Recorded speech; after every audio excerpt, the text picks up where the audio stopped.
ಎಲ್ಲರಿಗೂ ನಮಸ್ಕಾರ ವೀಕ್ಷಕರೇ.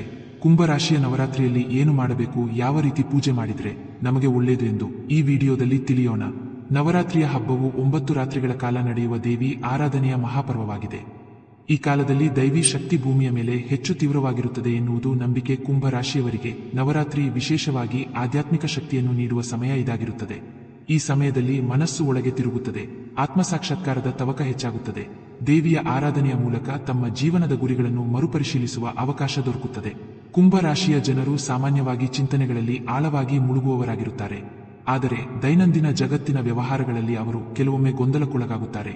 ನವರಾತ್ರಿಯ ಸಮಯದಲ್ಲಿ ಈ ಗೊಂದಲವು ನಿವಾರಣೆಯಾಗುವ ಸಾಧ್ಯತೆ ಹೆಚ್ಚು ಇರುತ್ತದೆ. ಏಕೆಂದರೆ ದೇವಿಯ ಆರಾಧನೆ ಮನಸ್ಸನ್ನು ಸ್ಥಿರಗೊಳಿಸುತ್ತದೆ, ಆಧ್ಯಾತ್ಮಿಕ ಬೆಳಕು ಒಳಗಿನ ಕತ್ತಲೆಯನ್ನು ಅಳಿಸುತ್ತದೆ. ಈ ಸಮಯದಲ್ಲಿ ಕುಂಭರಾಶಿಯವರು ಪ್ರಾರ್ಥನೆ, ಧ್ಯಾನ, ಜಪ, ಹವನ, ಹೋಮ ಮೊದಲಾದ ಆಧ್ಯಾತ್ಮಿಕ ಕ್ರಿಯೆಗಳಲ್ಲಿ ತೊಡಗಿದರೆ ಅವರಿಗೆ ಅಸಾಧಾರಣ ಅನುಭವಗಳು ಉಂಟಾಗಬಹುದು. ಕೆಲವೊಮ್ಮೆ ಸ್ವಪ್ನಗಳಲ್ಲಿ ದೈವಿ ಸಂದೇಶಗಳು ಕಾಣಿಸಿಕೊಳ್ಳಬಹುದು. ಕೆಲವೊಮ್ಮೆ ಮನಸ್ಸಿನಲ್ಲಿರುವ ಹಳೆಯ ನೋವುಗಳು ಸಹ ಸಹಜವಾಗಿ ದೂರವಾಗುತ್ತವೆ. ಇಂತಹ ಅನುಭವಗಳು ಅವರಿಗೆ ಹೊಸ ದಾರಿಯನ್ನು ತೋರಿಸುತ್ತವೆ.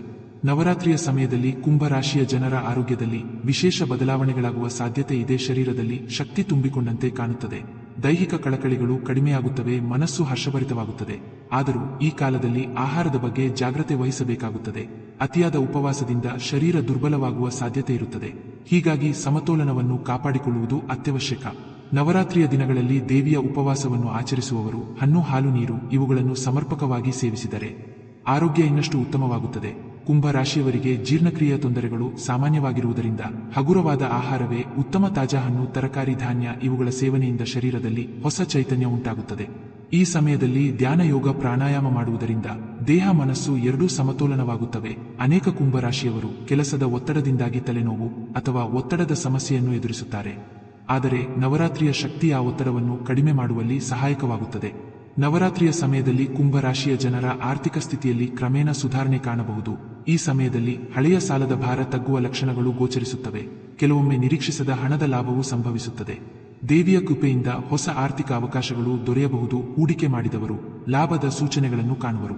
ಕುಂಭರಾಶಿಯವರು ಸಾಮಾನ್ಯವಾಗಿ ಹಣಕಾಸಿನ ವಿಷಯದಲ್ಲಿ ಎಚ್ಚರಿಕೆಯಿಂದ ನಡೆಯುವವರು. ಆದರೂ ಕೆಲವೊಮ್ಮೆ ಅತಿಯಾದ ದಾನ ಧರ್ಮದಲ್ಲಿ ಹಣವನ್ನು ಖರ್ಚು ಮಾಡುವ ಪ್ರವೃತ್ತಿ ಅವರಲ್ಲಿ ಕಂಡುಬರುತ್ತದೆ. ನವರಾತ್ರಿಯ ಸಮಯದಲ್ಲಿ ಇಂತಹ ಖರ್ಚು ಧಾರ್ಮಿಕ ಫಲವನ್ನು ನೀಡುತ್ತದಾದರೂ ಆರ್ಥಿಕವಾಗಿ ತೊಂದರೆ ಆಗದಂತೆ ನಿಯಂತ್ರಣ ಅಗತ್ಯ. ಮನೆಗೆ ಬೇಕಾದಷ್ಟು ಖರ್ಚು ಮಾಡಿ ಉಳಿದುದನ್ನು ದೈವಿ ಕಾರ್ಯಗಳಿಗೆ ಮೀಸಲಿಡುವುದು ಉತ್ತಮ. ಈ ಸಮಯದಲ್ಲಿ ಹೂಡಿಕೆ ಮಾಡಲು ಬಯಸುವ ಕುಂಭರಾಶಿಯವರು ಎಚ್ಚರಿಕೆ ವಹಿಸಬೇಕು. ಅತಿಯಾದ ಆಸೆಯಿಂದ ದೊಡ್ಡ ಅಪಾಯ ತೆಗೆದುಕೊಳ್ಳಬಾರದು. ಬದಲಾಗಿ ನಿಧಾನವಾಗಿ ಯೋಜಿತ ರೀತಿಯಲ್ಲಿ ಹಣ ಹೂಡಿದರೆ ಮುಂದಿನ ದಿನಗಳಲ್ಲಿ ಲಾಭ ಖಚಿತವಾಗಿ ದೊರೆಯುತ್ತದೆ. ನವರಾತ್ರಿಯ ಶಕ್ತಿಯಿಂದ ವ್ಯಾಪಾರದಲ್ಲಿರುವ ಕುಂಭರಾಶಿಯವರಿಗೆ ಹೊಸ ಗ್ರಾಹಕರು ಸೇರುವ ಸಾಧ್ಯತೆ ಹೆಚ್ಚಾಗುತ್ತದೆ. ಅವರ ಉತ್ಪನ್ನ ಸೇವೆಗಳ ಬಗ್ಗೆ ಮೆಚ್ಚುಗೆಯೂ ದೊರೆಯುತ್ತದೆ. ಕುಂಭರಾಶಿಯ ಜನರ ಕುಟುಂಬ ಜೀವನ ನವರಾತ್ರಿಯ ಸಮಯದಲ್ಲಿ ವಿಶೇಷವಾಗಿ ಹರ್ಷೋಲ್ಲಾಸದಿಂದ ಕೂಡಿರುತ್ತದೆ. ಮನೆಯಲ್ಲಿ ದೈವಿ ಶಕ್ತಿ ಆವರಿಸುವುದರಿಂದ ಎಲ್ಲ ಸದಸ್ಯರಲ್ಲೂ ಶಾಂತಿ ಹಾಗೂ ಸಂತೋಷ ತಲೆದೋರುತ್ತದೆ. ಹಳೆಯ ಕಲಹಗಳು ತಣ್ಣಗಾಗುವ ಲಕ್ಷಣಗಳು ಕಂಡುಬರುತ್ತವೆ. ಪರಸ್ಪರ ಅರ್ಥ ಮಾಡಿಕೊಳ್ಳುವ ಗುಣ ಹೆಚ್ಚಾಗುತ್ತದೆ. ವಿವಾಹಿತರಿಗೆ ಈ ಕಾಲದಲ್ಲಿ ಹೊಸ ಸಂತೋಷದ ಸುದ್ದಿ ಬರುವ ಸಾಧ್ಯತೆ ಇದೆ. ಮಕ್ಕಳ ವಿದ್ಯಾಭ್ಯಾಸದಲ್ಲಿ ಉತ್ತಮ ಪ್ರಗತಿ ಕಾಣಬಹುದು. ಮನೆಯ ಹಿರಿಯರು ಆರೋಗ್ಯದಲ್ಲಿ ಸುಧಾರಣೆ ಕಾಣಬಹುದು. ಮನೆಯಲ್ಲಿ ದೈವಿಯ ಆರಾಧನೆ ನಡೆಯುವುದರಿಂದ ಎಲ್ಲರಿಗೂ ಸಮಾನವಾಗಿ ಶುಭ ಫಲ ದೊರೆಯುತ್ತದೆ. ಒಂಟಿತನವನ್ನು ಅನುಭವಿಸುತ್ತಿದ್ದ ಕುಂಭರಾಶಿಯವರು ಸ್ನೇಹಿತರ ಹಾಗೂ ಬಂಧುಗಳ ಪ್ರೀತಿ ಮಮತೆ ಅನುಭವಿಸುವರು. ದೀರ್ಘಕಾಲದ ನಂತರ ದೂರವಾಗಿದ್ದ ಸಂಬಂಧಿಕರು ಮತ್ತೆ ಸಂಪರ್ಕಕ್ಕೆ ಬರುವ ಸಾಧ್ಯತೆ ಇದೆ. ಕುಟುಂಬದಲ್ಲಿ ಸಂಭ್ರಮದ ವಾತಾವರಣ ಮೂಡುತ್ತದೆ. ಧಾರ್ಮಿಕ ಕಾರ್ಯಕ್ರಮಗಳು ಮನೆಮಂದಿಯನ್ನು ಒಂದಾಗಿ ಸೇರಿಸುತ್ತವೆ. ನವರಾತ್ರಿಯ ಸಮಯದಲ್ಲಿ ದೇವಿಯ ಆರಾಧನೆ ಮಾಡುವ ಕುಟುಂಬದಲ್ಲಿ ಆರ್ಥಿಕ ಮತ್ತು ಸಾಮಾಜಿಕ ಸಮಸ್ಯೆಗಳೇ ಆಗಿದ್ದರೂ ಮನಸ್ಸಿನಲ್ಲಿ ನಂಬಿಕೆಯ ಬೆಳಕು ಹಚ್ಚುತ್ತದೆ. ಈ ಬೆಳಕು ಮನೆತನವನ್ನು ಏಕತೆಗೆ ಕರೆದೊಯ್ಯುತ್ತದೆ. ಕುಂಭರಾಶಿಯವರಿಗೆ ಕುಟುಂಬವೇ ಬಲವಾಗಿದ್ದು ಈ ಕಾಲದಲ್ಲಿ ಆ ಬಲ ಇನ್ನಷ್ಟು ಗಟ್ಟಿಯಾಗುತ್ತದೆ. ನವರಾತ್ರಿಯ ಸಮಯದಲ್ಲಿ ಕುಂಭರಾಶಿಯ ಜನರ ವೃತ್ತಿಜೀವನದಲ್ಲಿ ಚೈತನ್ಯ ತುಂಬಿಕೊಳ್ಳುವ ಲಕ್ಷಣಗಳು ಕಾಣಿಸಿಕೊಳ್ಳುತ್ತವೆ. ಹಳೆಯ ಕೆಲಸಗಳಲ್ಲಿ ಇದ್ದ ಅಡಚಣೆಗಳು ನಿಧಾನವಾಗಿ ದೂರವಾಗುತ್ತವೆ. ಮೇಲಧಿಕಾರಿಗಳ ಮೆಚ್ಚುಗೆಯನ್ನು ಪಡೆಯುವ ಅವಕಾಶ ಸಿಗುತ್ತದೆ. ಕೆಲಸದ ಸ್ಥಳದಲ್ಲಿ ತಮ್ಮ ಆಲೋಚನೆಗಳನ್ನು ಪ್ರಸ್ತಾಪಿಸಲು ಧೈರ್ಯ ಬರುವುದು. ಸಹೋದ್ಯೋಗಿಗಳು ಸಹಕಾರ ನೀಡುವರು. ವೃತ್ತಿಜೀವನದಲ್ಲಿ ಹೊಸ ಯೋಜನೆಗಳನ್ನು ಕೈಗೆತ್ತಿಕೊಳ್ಳಲು ಇದು ಉತ್ತಮ ಸಮಯವಾಗುತ್ತದೆ. ನವರಾತ್ರಿಯ ಶಕ್ತಿಯಿಂದ ಕೆಲಸ ಮಾಡುವ ಉತ್ಸಾಹ ಹೆಚ್ಚಾಗುತ್ತದೆ. ಅವರ ಬುದ್ಧಿವಂತಿಕೆ ಹೊಸ ಪರಿಹಾರಗಳನ್ನು ಕಂಡುಹಿಡಿಯಲು ನೆರವಾಗುತ್ತದೆ.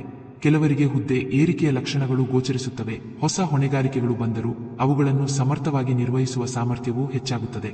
ವ್ಯಾಪಾರದಲ್ಲಿರುವ ಕುಂಭರಾಶಿಯವರು ಹೊಸ ಒಪ್ಪಂದಗಳನ್ನು ಪಡೆಯುವ ಸಾಧ್ಯತೆ ಇದೆ. ಹಳೆಯ ಗ್ರಾಹಕರಿಂದ ನಂಬಿಕೆ ಬಲವಾಗುತ್ತದೆ. ಹೊಸ ಪಾಲುದಾರಿಕೆಯಿಂದ ಬೆಳವಣಿಗೆ ಸಾಧ್ಯತೆಗಳು ವಿಸ್ತರಿಸುತ್ತವೆ. ಈ ಸಮಯದಲ್ಲಿ ವೃತ್ತಿಜೀವನಕ್ಕೆ ಸಂಬಂಧಿಸಿದ ನಿರ್ಧಾರಗಳನ್ನು ತೆಗೆದುಕೊಳ್ಳುವಾಗ ದೈವದ ಸ್ಮರಣೆ ಮಾಡುವುದು ಉತ್ತಮ. ಅದು ತಪ್ಪು ನಿರ್ಧಾರಗಳಿಂದ ರಕ್ಷಿಸುತ್ತದೆ. ಕುಂಭರಾಶಿಯವರು ಸಾಮಾನ್ಯವಾಗಿ ಸಮಾಜದ ಹಿತವನ್ನು ಬಯಸುವವರಾಗಿರುತ್ತಾರೆ. ನವರಾತ್ರಿಯ ಸಮಯದಲ್ಲಿ ಈ ಗುಣ ಮತ್ತಷ್ಟು ಬೆಳಗುತ್ತದೆ. ಅವರು ಸಾಮಾಜಿಕ ಚಟುವಟಿಕೆಗಳಲ್ಲಿ ಭಾಗವಹಿಸಲು ಪ್ರೇರಿತರಾಗುತ್ತಾರೆ. ಧಾರ್ಮಿಕ ಸೇವಾ ಕಾರ್ಯಗಳಲ್ಲಿ ಪಾಲ್ಗೊಂಡರೆ ಜನರಿಂದ ಗೌರವ ದೊರೆಯುತ್ತದೆ. ಸಮಾಜದಲ್ಲಿ ಅವರ ಹೆಸರು ಖ್ಯಾತಿ ಹೆಚ್ಚಾಗುತ್ತದೆ. ಸ್ನೇಹಿತರ ಜೊತೆಗಿನ ಸಂಬಂಧಗಳು ಸುಧಾರಿಸುತ್ತವೆ. ಹಳೆಯ ಅಸಮಾಧಾನಗಳು ನಿವಾರಣೆಯಾಗುತ್ತವೆ. ಹೊಸ ಸ್ನೇಹಿತರು ಸೇರಿಕೊಳ್ಳುವ ಸಾಧ್ಯತೆ ಇದೆ. ಸಮುದಾಯದಲ್ಲಿ ಅವರ ಮಾತಿಗೆ ಬೆಲೆ ಬರುವುದು. ಅವರ ಸಲಹೆಗಳನ್ನು ಗಮನಿಸುವರು. ಇಂತಹ ಸಮಯದಲ್ಲಿ ಕುಂಭರಾಶಿಯವರು ಸೇವಾ ಮನೋಭಾವದಿಂದ ನಡೆದುಕೊಂಡರೆ ಭವಿಷ್ಯದಲ್ಲಿ ದೈವಿ ಆಶೀರ್ವಾದ ಖಚಿತ. ನವರಾತ್ರಿಯ ಶಕ್ತಿಯಿಂದ ಜನರ ನಡುವೆ ಅವರ ಪ್ರಭಾವ ವಿಸ್ತಾರವಾಗುತ್ತದೆ. ಧಾರ್ಮಿಕ ಉತ್ಸವಗಳಲ್ಲಿ ಪಾಲ್ಗೊಳ್ಳುವುದರಿಂದ ಆಧ್ಯಾತ್ಮಿಕ ತೃಪ್ತಿಯ ಜೊತೆಗೆ ಸಾಮಾಜಿಕ ಮಾನ್ಯತೆಯೂ ದೊರೆಯುತ್ತದೆ. ಕೆಲವರಿಗೆ ನಾಯಕತ್ವದ ಹೊಣೆಗಾರಿಕೆಯು ಬರುವ ಸಾಧ್ಯತೆ ಇದೆ. ಅವರು ಸಮಾಜಕ್ಕೆ ದಾರಿದೀಪರಾಗಬಹುದು. ನವರಾತ್ರಿಯ ಸಮಯದಲ್ಲಿ ಕುಂಭರಾಶಿಯವರು ತಮ್ಮ ವೈಯಕ್ತಿಕ ಬೆಳವಣಿಗೆಯ ಮೇಲೆ ಹೆಚ್ಚು ಗಮನ ಹರಿಸುತ್ತಾರೆ. ಮನಸ್ಸಿನ ಶಾಂತಿಯನ್ನು ಪಡೆಯಲು ಧ್ಯಾನ, ಜಪ, ಹವನ ಮೊದಲಾದ ಆಧ್ಯಾತ್ಮಿಕ ಅಭ್ಯಾಸಗಳಲ್ಲಿ ತೊಡಗುತ್ತಾರೆ. ಈ ಮೂಲಕ ಆತ್ಮಸಾಕ್ಷಾತ್ಕಾರಕ್ಕೆ ಹತ್ತಿರವಾಗುತ್ತಾರೆ. ಈ ಸಮಯದಲ್ಲಿ ತಮ್ಮ ಬುದ್ಧಿವಂತಿಕೆ, ಚಿಂತನಾ ಶಕ್ತಿ ಮತ್ತು ಸೃಜನಾತ್ಮಕ ಸಾಮರ್ಥ್ಯವನ್ನು ಗಮನಿಸಬಹುದು. ಹೊಸ ಕಲಿಕೆಯ ಆಸೆ ಮೂಡುತ್ತದೆ. ಹೊಸ ಕೌಶಲ್ಯಗಳನ್ನು ಕಲಿಯಲು ಪ್ರೇರಣೆ ಲಭಿಸುತ್ತದೆ. ಕೆಲವು ಕುಂಭರಾಶಿಯವರು ಕಲೆ, ಸಂಗೀತ ಅಥವಾ ಸಾಹಿತ್ಯದಲ್ಲಿ ತಮ್ಮ ಪ್ರತಿಭೆಯನ್ನು ಈ ಸಮಯ ಅನುಭವಿಸುತ್ತಾರೆ. ಸ್ವಸ್ಥ ಮನಸ್ಸು ಮತ್ತು ಶ್ರದ್ಧೆಯಿಂದ ತಮ್ಮ ಜೀವನದ ಉದ್ದೇಶವನ್ನು ಸ್ಪಷ್ಟವಾಗಿ ಗ್ರಹಿಸುತ್ತಾರೆ. ಹಳೆಯ ತಪ್ಪುಗಳನ್ನು ಸರಿಪಡಿಸಲು ಧೈರ್ಯ ಕಂಡುಬರುತ್ತದೆ. ತಮ್ಮ ಆತ್ಮವಿಶ್ವಾಸದಲ್ಲಿ ಹೆಚ್ಚಳವಾಗುತ್ತದೆ. ಈ ಸಮಯದಲ್ಲಿ ಆತ್ಮಾಭಿವೃದ್ಧಿಗೆ ಸಂಬಂಧಿಸಿದ ಪುಸ್ತಕಗಳು ಓದಿದರೆ ಅಥವಾ ಗುರುಗಳ ಮಾರ್ಗದರ್ಶನ ಪಡೆದರೆ ಉತ್ತಮ ಕಲಾ ಲಭಿಸುತ್ತದೆ. ವೈಯಕ್ತಿಕ ಬೆಳವಣಿಗೆ ಪ್ರಕ್ರಿಯೆಯಲ್ಲಿ ಧೈರ್ಯ, ಸಮರ್ಪಣೆ ಮತ್ತು ಪರಿಶ್ರಮ ಮುಖ್ಯ ಪಾತ್ರ ವಹಿಸುತ್ತವೆ. ನವರಾತ್ರಿ ದೇವಿಯ ಶಕ್ತಿಯು ಈ ಗುಣಗಳನ್ನು ಹೆಚ್ಚಿಸುತ್ತದೆ. ಇದರಿಂದ ಜೀವನದ ಸವಾಲುಗಳನ್ನು ಎದುರಿಸಲು ಶಕ್ತಿ ದೊರೆಯುತ್ತದೆ. ಕುಂಭರಾಶಿಯವರ ಭವಿಷ್ಯ ನವರಾತ್ರಿಯ ಕಾಲದಲ್ಲಿ ಸ್ಪಷ್ಟವಾದ ದಿಕ್ಕಿನಲ್ಲಿ ಸಾಗುತ್ತದೆ. ದೇವಿಯ ಶಕ್ತಿ ಅವರ ಜೀವನದ ಮೇಲೆ ಪ್ರಭಾವ ಬೀರುತ್ತದೆ. ಭವಿಷ್ಯದಲ್ಲಿ ಏನಾದರೂ ಹೊಸ ಅವಕಾಶಗಳು, ಸಂತೋಷದ ಸುದ್ದಿಗಳು, ಕುಟುಂಬದಲ್ಲಿ ಹರ್ಷ, ವೃತ್ತಿಜೀವನದಲ್ಲಿ ಪ್ರಗತಿ ಎಲ್ಲವೂ ಕಂಡುಬರುವ ಸಾಧ್ಯತೆ ಹೆಚ್ಚಿದೆ. ಆರ್ಥಿಕ, ಆರೋಗ್ಯ, ವೃತ್ತಿಜೀವನ, ಸಾಮಾಜಿಕ ಸಂಬಂಧಗಳೆಲ್ಲವೂ ಸಮತೋಲನದಲ್ಲಿರುತ್ತವೆ. ಧೈರ್ಯ ಮತ್ತು ಬುದ್ಧಿವಂತಿಕೆಯ ಮೂಲಕ ಅವರು ತಮ್ಮ ಗುರಿಗಳನ್ನು ಸಾಧಿಸಲು ಸಾಧ್ಯವಾಗುತ್ತದೆ. ಹಳೆಯ ಸಮಸ್ಯೆಗಳು ನಿಧಾನವಾಗಿ ನಿವಾರಣೆಯಾಗುತ್ತವೆ. ಹೊಸ ಕಲಿಕೆಯ ಅವಕಾಶಗಳು, ಹೊಸ ಸ್ನೇಹಗಳು, ಹೊಸ ದಾರಿಗಳ ಮೂಲಕ ಜೀವನದ ದಾರಿಯೂ ಬೆಳಗುತ್ತದೆ. ಈ ಸಮಯದಲ್ಲಿ ದೇವಿಯ ಆರಾಧನೆ, ಧ್ಯಾನ, ಹವನುಪಚಾರದಿಂದ ತಮ್ಮ ಜೀವನದ ಸಂಕಷ್ಟಗಳನ್ನು ದೂರ ಮಾಡಬಹುದು. ಹೊಸ ವರ್ಷಕ್ಕೆ ತಮ್ಮ ಜೀವನದಲ್ಲಿ ಸುಧಾರಣೆಯೂ ಉಂಟಾಗುತ್ತದೆ. ನವರಾತ್ರಿಯ ಶಕ್ತಿ, ಶ್ರದ್ಧೆ, ಧೈರ್ಯ ಎಲ್ಲವೂ ಒಟ್ಟಿಗೆ ಬಂದಾಗ ಕುಂಭರಾಶಿಯವರಿಗೆ ಯಶಸ್ಸಿನ ದಾರಿ ಖಚಿತವಾಗುತ್ತದೆ. ಕುಂಭರಾಶಿಯವರು ನವರಾತ್ರಿಯಲ್ಲಿ ದೇವಿಯ ಆರಾಧನೆ, ಧ್ಯಾನ, ಹವನ, ಉಪವಾಸ ಮೂಲಕ ಶಕ್ತಿಶಾಲಿಯಾಗಿ ಬೆಳೆಯುತ್ತಾರೆ. ಈ ಕಾಲದಲ್ಲಿ ಮನಸ್ಸು ಶುದ್ಧವಾಗುತ್ತದೆ. ಕುಟುಂಬದಲ್ಲಿ ಶಾಂತಿ, ಸಂತೋಷ, ಒಗ್ಗಟ್ಟು ಹೆಚ್ಚುತ್ತದೆ. ವೃತ್ತಿಜೀವನದಲ್ಲಿ ಪ್ರಗತಿ, ಆರ್ಥಿಕ ಸ್ಥಿತಿಯಲ್ಲಿ ಸುಧಾರಣೆ, ಹೊಸ ಅವಕಾಶಗಳು ಎದುರಾಗುತ್ತವೆ. ಆರೋಗ್ಯದಲ್ಲಿ ಸಮತೋಲನ, ವೈಯಕ್ತಿಕ ಬೆಳವಣಿಗೆ, ಧೈರ್ಯ, ಆತ್ಮವಿಶ್ವಾಸ ಹೆಚ್ಚುತ್ತದೆ. ಸಾಮಾಜಿಕ ಸಂಬಂಧಗಳು ಗಟ್ಟಿಯಾಗುತ್ತವೆ. ಸ್ನೇಹಿತರು, ಬಂಧುಗಳು ಸಹಕಾರ ನೀಡುತ್ತಾರೆ. ನವರಾತ್ರಿಯ ಶಕ್ತಿ, ಶ್ರದ್ಧೆ ಮತ್ತು ಕಠಿಣ ಪರಿಶ್ರಮದಿಂದ ಕುಂಭರಾಶಿಯವರಿಗೆ ಯಶಸ್ಸು, ಸಮೃದ್ಧಿ, ಶಾಂತಿ ಮತ್ತು ದೈವಿ ಕೃಪೆ ಖಚಿತವಾಗಿ ಲಭ್ಯವಾಗುತ್ತದೆ. ವೀಕ್ಷಿಸಿದ್ದಕ್ಕಾಗಿ ಧನ್ಯವಾದಗಳು ವೀಕ್ಷಕರೇ. ನೀವು ನಮ್ಮ ಚಾನೆಲ್ ಸಬ್ಸ್ಕ್ರೈಬ್ ಮಾಡದೆ ನೋಡುತ್ತಾ ಇದ್ದರೆ ಈಗಲೇ ಸಬ್ಸ್ಕ್ರೈಬ್ ಮಾಡಿಕೊಳ್ಳಿ. ಪಕ್ಕದಲ್ಲಿ ಇರುವ ಬೆಲ್ ಐಕಾನ್ ಒತ್ತಿ. ಇದರಿಂದ ನಮ್ಮ ಹೊಸ ವಿಡಿಯೋಗಳನ್ನು ತಕ್ಷಣವೇ ವೀಕ್ಷಿಸಬಹುದು.